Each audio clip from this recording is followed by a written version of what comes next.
Hey there, nomads of lore. I'm Sean. And I'm Jonathan. And together we are Mead and Mischief, your home away from no home. And in this video, we are going to be giving you our mid-season Wheel of Time reaction and thoughts.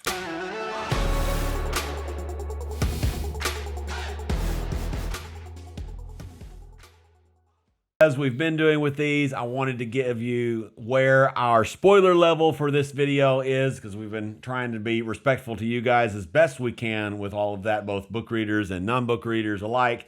And so this video, for a good chunk of this video, is going to be spoiler filled only for the show. So as long as you're caught up through episode 4 of the TV show, you should be good with a good chunk of this video. And then we're going to transition to a section where we're going to talk about a few things that are going to contain probable show spoilers, assuming we're right about what they're actually going to include in the show, and definitely a few book spoilers through the first couple of books or so. And so, yeah, that's where we're going to be spoiler level wise. So what do you think about the show so far? First 4 episodes. I am definitely loving it. I'm surprising. Well, I don't know that it's surprising that I'm loving it, but You were really nervous about it. I was very nervous about it. And even the first few scenes I was still nervous, but then I was like, okay, I'm just gonna give it a chance. And I did, and I'm enjoying it a lot. What about you? I've really liked it. I think it's been a phenomenal adaptation. I think it's been a very faithful adaptation in the spirit of things and the characterization. The acting has been really good. The writing's been good. Specifically the characters. Yes, they spot on in our opinion. We feel really great about them. There's a couple of, and the only character changes that they've done have really kind of, in our opinion, they've enhanced some of the good bits of some of the characters, and kind of some of them have kind of downplayed some of the more negative things. Like I know Nynaeve in particular, for a lot of book readers, find Nynaeve in the books to be particularly annoying for a while, and for various reasons. I don't necessarily agree with that. I kind of liked Nynaeve throughout personally, but in the books.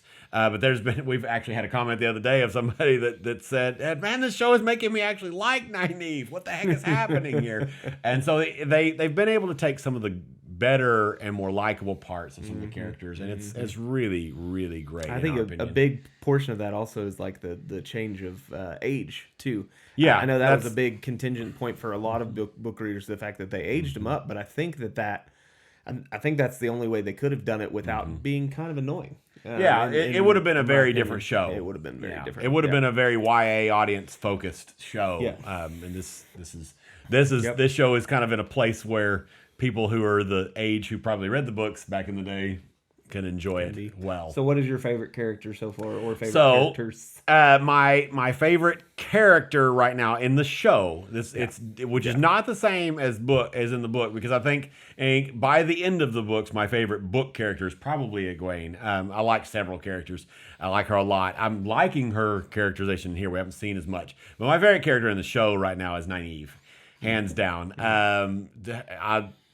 Zoe is doing an amazing job. Her characterization is phenomenal. I love the writing of her, and she's just so good. She's a strong, powerful woman. She's lovely. But she's also retains a lot of femininity in that. I love those kind of characters in books. I love those kind of characters in books, TV, and movies, just in general. And we see that in Wheel of Time, of female characters who are strong and they're powerful and they're opinionated, strong-headed, all of these things, but they are also women, and they're also very clearly still feminine and all of these things. I love those types of characters, and they are nailing that with her. I'm thoroughly in love with the characterization there. It's really, really great. She's easily my favorite right now. So that's my favorite in the show. Who has been your favorite character in the show? Well, I'm going to cheat because as my son would say, cheater, cheater, cheater. It's hard to come up with just one. There's so many good characters. Agreed. I definitely agree with you on Nynaeve. But mine would have to be... It's Nynaeve, isn't it? Nynaeve. I couldn't quite put devil horns. Yeah. I love that scene. She calls her out so quick. Yep. So yeah, my favorite would have to be Matt Cawthon. Number one favorite. Well, so I've got 3 favorites, but that's definitely This Barney for the Harris show. for the show. May or may and not and be the way that I'll clarify that in the book, he's probably my least favorite character, or one of my least, especially for the main characters for a good chunk of the first 7 or 8 books. Yeah. He's kind of blah. And Barney Harris is like He's so good. And just and a lot of it is the writing too, that they've put into what they've added to his character. There's a lot of depth there. There's some caring stuff that you don't see for a long time. Anyway, lots of cool stuff. Agreed. My second favorite character is a tiny little character that's not even in the books. It's Dana, and I guess kind of her role that she played with introducing Dark Friends. Yeah, with introducing Dark Friends and being that's Izuka Hoyle, and her character just like added so much to that episode. I didn't see that twist coming until she was definitely the highlight of that episode. Yeah, and I didn't see that at all coming. I was just like, oh look, nice little town girl, kind of maybe possibly gonna fall in love with Rand or something. I did note she was a little clean compared to the rest of them. I didn't note that very quickly, but I didn't think much about it at all. Anyway, and bringing in our Gleeman Tom, into killing her, and that just bringing him closer to the boys. Everything that the story exactly built, what Tom would have done. Too. Exactly, but it brought and I know they're still kind of questioning him, obviously because of the whole situation around it, but it did a lot to bring these characters close together that we didn't get him in episode 1, and all the changes that they did from the book. Right. So she made a big impact on that. Yeah. And then of course my number 3 is Logain Ablar, played by Alvaro. I should have known that. Morte. I don't know why I didn't call that as your And he Logain is so he's not talked about in the books until much later. Yeah. I mean, he is there, obviously, as a false dragon, but you don't... He jumps in the cart. Yeah. Whatever else. But man, even when he is talked about, the depth of his character is not where it is in the show, and I'm freaking loving Logain. The and where they're going to take him. I like a lot. Yes. I'm excited to see what they do with the post gentling. Yes. I think that's going to be a big, very emotional thing that we're going to be able to see, like somebody kind of going from basically being at the top of the world and falling down to being just a regular man again. Which we didn't even mention in our predictions for episode 5, but we may see some fallout from that in addition to the funeral scene. We didn't even talk about that, but it could happen. That's true. Moving on to our favorite moments of the show. What was your favorite moment, Sean? My favorite moment, if you've watched any of our other content on episode 4 in particular, my favorite moment of the show up till now may actually surprise you. And because my favorite moment, I've got to say right now, is actually Nynaeve's Super Saiyan moment at the end of episode 4, which is there. If you haven't watched some of our other content on that, I really didn't like that scene at all. When I first watched it, the more I think about it and the more I go back and look at it, the more I like it. And that moment there's so many things that are just really well done with it. I didn't like that moment at first because I locked into my head, oh crap, she's about to channel. That's dumb. Why are they doing this? Oh my gosh, and my brain kind of went into this, oh my gosh. And then of course she did. And not only did she did, but she did. and so, at first I was like, this is dumb. Why is this a thing? But the more I think about it and think about that, it is a perfect example of super powerful Wilder channeling. And I mean, it's just this super raw emotional scene, and it was beautifully shot. It was impactful. The second time I watched it almost brought a tear to my eye. I mean, like, it was just so impactful seeing that and seeing her. It was this kind of mini arc with her, of her kind of struggling with the Aes Sedai and struggling with her feelings about them and the Warders and Lan, and kind of getting some of those budding feelings there. And all of that, and all her kind of having to deal with and tracking these people and all this trauma that she dealt with already in this really short period of time, really. and it had this culmination of this huge outpouring, and then of course having them quote Swan from later in the series, and I think it's even mentioned by some other people of Logain saying it's like radiant sun or whatever his exact line is, and that, I mean, again, his tying in his awesome acting there in that moment, and it's just so impactful and beautifully shot, and again, I didn't like it at first, but I really, really like it now, and it's a really awesome scene. So that is what I'm stating as my favorite moment of the show so far. I tend to think about things and change my opinion often. We'll probably change it by the But end. right now, that's my favorite moment of the show. So I'm having a hard time deciding on mine. I think I've kind of narrowed it down to two. So I'll use my second one as the most surprising moment because it was a surprise as well. So my first, I think my favorite moment of the show is probably the very first scene that we get to see Moraine really, well, not the first scene we see her channeling, but the fight scene where her and Lan are fighting together. And just that amazingly well done bonding between the warder and the Aes Sedai. Yeah. And the fact that they're so like copacetic or whatever. Copacetic. Yeah, like just so in beat with each other, in sync with each other. Him just being at her back, and then the amazing, like I did not think we were going to see so much power channeled that quickly either. Her being able to basically tear down a freaking building. Call down lightning from and all shooting fireballs and all the things. Yep. Yeah, it was a super cool scene. And so that would probably be, out of the first 4 episodes, my favorite scene at this point. What about your favorite or your most surprising scene? My most surprising scene as a book reader and whatever else was my surprising moment was absolutely the I shouldn't have worn a braid.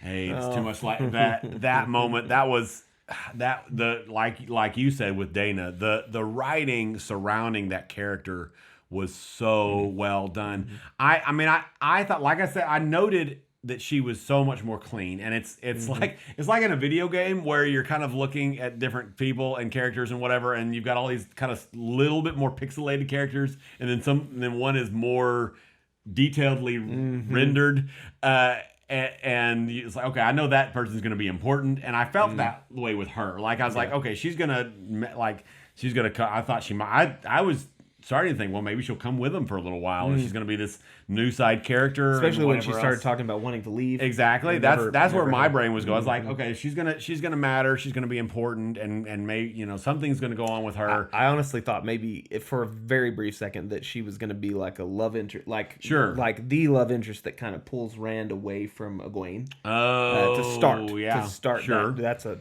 book spoiler. We'll have to put a big spoiler warning there. But well, anyway, that's kind of obvious. We know that's where it's headed, and I mean they're telegraphing that a mile out. So I think that's probably okay. But then that turn where it was that of course it was well done with music and all the things, the way they did that moment. But it was a oh crap moment, like dark friend. Hello. This is a thing has happened, it's awesome that they're able to have these little things in this show that can still surprise book readers. Yeah. That's a great, perfect example. That scene definitely gave me chills for sure. Whenever she said, especially that line, I was just like, wait, what's going on with her? Well, and you see more. You are already seeing that there's interconnectedness with Dark Friends, and that there is network of things, and that we're seeing hints of a wider world happening and what's here. going on. Super cool, super fun. So my most surprised scene, you said really the other one is your surprise scene. What? This is my my 2 favorite scenes. Oh. And I'm using my second favorite as my surprise I see. Scene. I follow. Yeah. So my surprise y'all probably understood scene, him perfectly. Hopefully you did. Maybe y'all are confused now you do. Anyway, and that scene was probably one of my most surprising scenes too. But the scene that was definitely surprising, I knew it was coming. We as book We're not that book either. viewers. Not really. No, we're not. Book viewers. We have seen a book before. Readers. Going off the rails. So this scene, from a book reader's perspective, we knew that this was coming, and we could see it a mile off. But I was very surprised it came here, because I honestly thought that Logain was going to be able to channel for a little bit longer. I thought this was going to be a scene when they got to the White Tower, maybe, when they actually gentled him. That scene, I was super surprised that happened, especially with Leandrin and Corinne. Well, specifically Leandrin kind of playing her whole thing about wanting to gentle him, and I understand that the Corinne thing is probably what pushed everybody else over the edge to being willing to do that to him. But anyway, I didn't think it was going to happen. Kind of disappointed that it happened, but at the same time, I think it's going to give some depth to his character. I think it was surprising that it happened that early for me and for you and for a lot of us, because of how much they've talked to, and clearly this means something different than what we thought it meant. But because of how much they talked up, how much they're going to add to his character and whatever else. Yeah, and so that how big I think of a part of the season he was going to be, or whatever. Yeah. Well, and we may still see some. He still has post gentling. I mean, we could, and with the current acting ability on display, I'm fine with it. I think it's good. For so sure. we're gonna transition into little things that we haven't liked as much. And kind of talk about that for a minute, because it wouldn't be an authentic thing if we didn't also talk about our critiques and problems. So, what was your biggest disappointing thing or moment or so whatever else? The thing that has disappointed me the most is so far the lack of the hilarious curse words that they use in the book: blood and bloody ashes, and all the different things that Matt says a lot of, and other people use as well. But we haven't seen any of it, and I'm hoping that maybe it'll come eventually. Yeah. It's kind of a thing in sci-fi and fantasy to have euphemisms for curse words that are not actual curse words. But anyway, so I'm ready to see some of that. We'll see if the that thing happens. that is disappointing with that is that Matt has actually cursed in English a few times. Yeah. As far as the profanity, it's fairly mild in the show comparatively. Yeah. But they could have used those and they're hilarious. Yeah, they are. It's anyway, great. But yeah, what is your? So my most disappointing thing, again, going into the negative zone, we really are liking the show overall. I want to make sure that's abundantly Obviously, clear. My biggest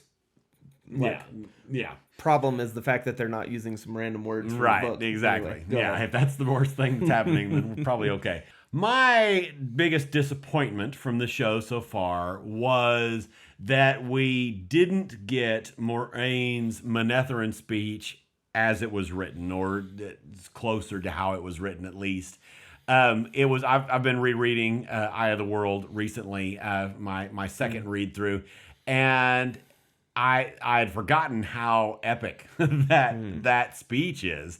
It's a hugely. It would have been, and if they would have done it like that, that could have been almost like Braveheart level speech, or even though the movie's dumb, the Independence Day speech, it could have been a huge speech moment because it's like that in the book.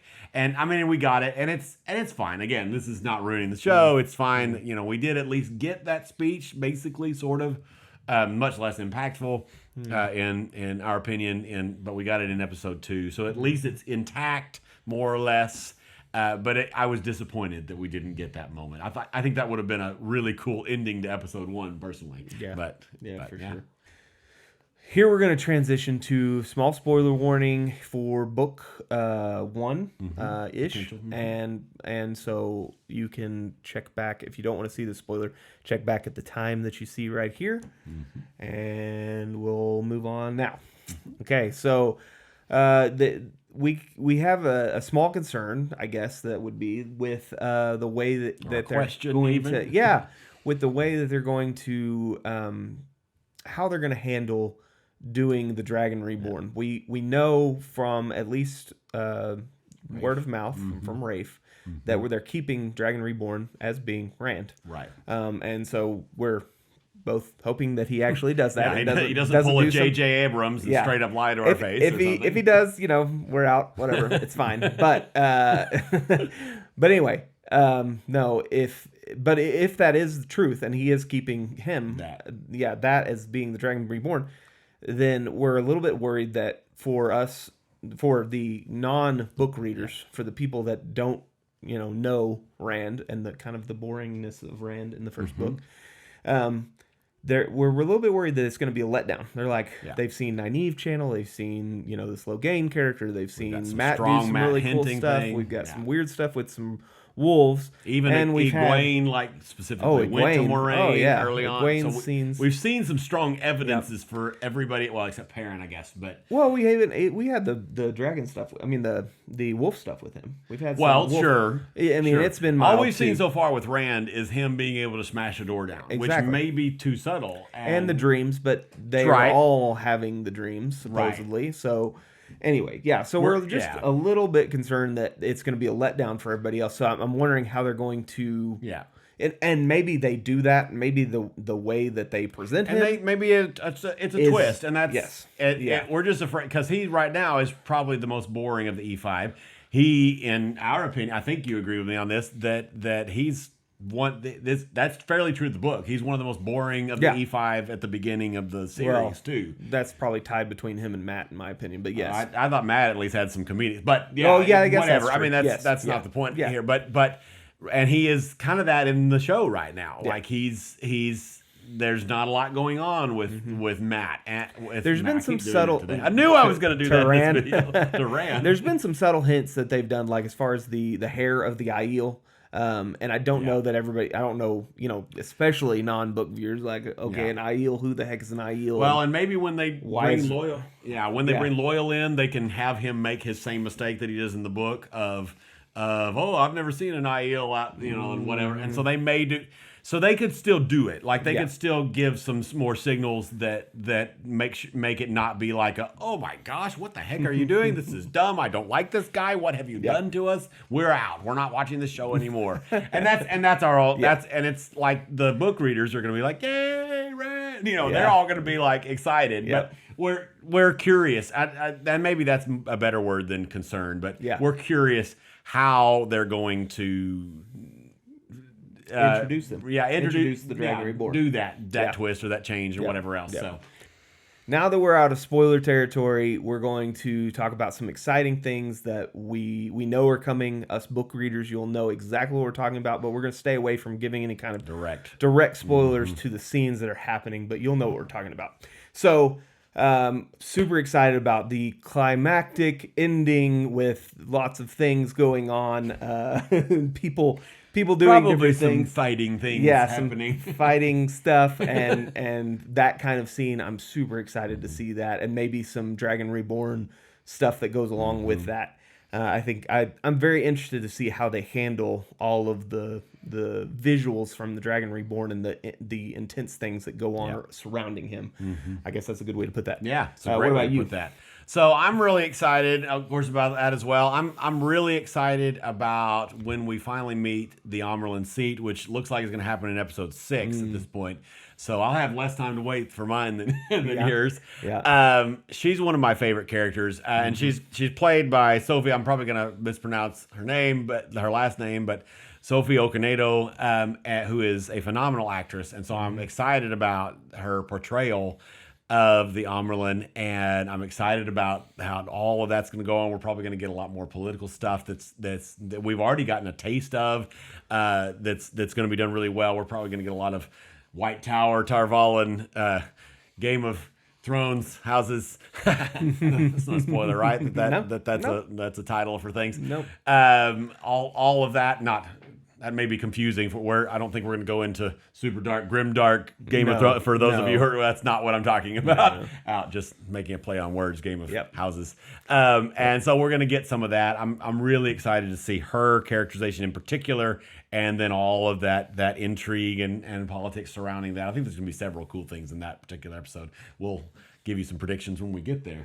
But yeah, I'm also super excited to meet the character that I'm not going to name. I'm not going to tell you he's a different race than the rest of these characters. That might be kind of spoilery. But an interesting character, very tall character that we're gonna meet. I'm super excited about that, and the maybe even in this next episode, maybe yeah, possibly, and his traveling method that we get to see. I'm excited about those two things. That's probably episode 7. Yeah, that's gonna be a little bit later. He is played by Ahmed Animashan, something like that. I'm probably butchering that terribly. Sorry about that, but anyway, I'm excited to see. Hopefully, it'll be amazingly well done, like all the rest of the characters have been. One last thing that we're both really excited about is we're both excited, and spoiler that this name of a thing exists. We're excited about the potential for seeing one or more Forsaken at the end. That's almost certainly going to happen in episode 8 or so, or I mean, it could be sooner. Who knows? But and that's because I really think we both really think that they're going to knock the Forsaken out of the park and potentially even make them better than they are in the book, at least some of them. Yeah. So we're both very excited about that. Yeah. Hope you guys enjoyed this episode, this episode video, whatever this is. Hope you guys enjoyed this video, and definitely like, comment, subscribe. Comment down below what how you're feeling midway through this. If you're excited or disappointed, what you're disappointed in, what you're excited about. Hopefully everybody's pretty excited. We're loving it, and thank you guys for all your support. Subscribers has been off the chart in the last few days. Yep. Thank you so much for that. Comments have been amazing. Comments have been you guys amazing. Are amazing. Yeah. Thank you guys. Have a nice day. Bye.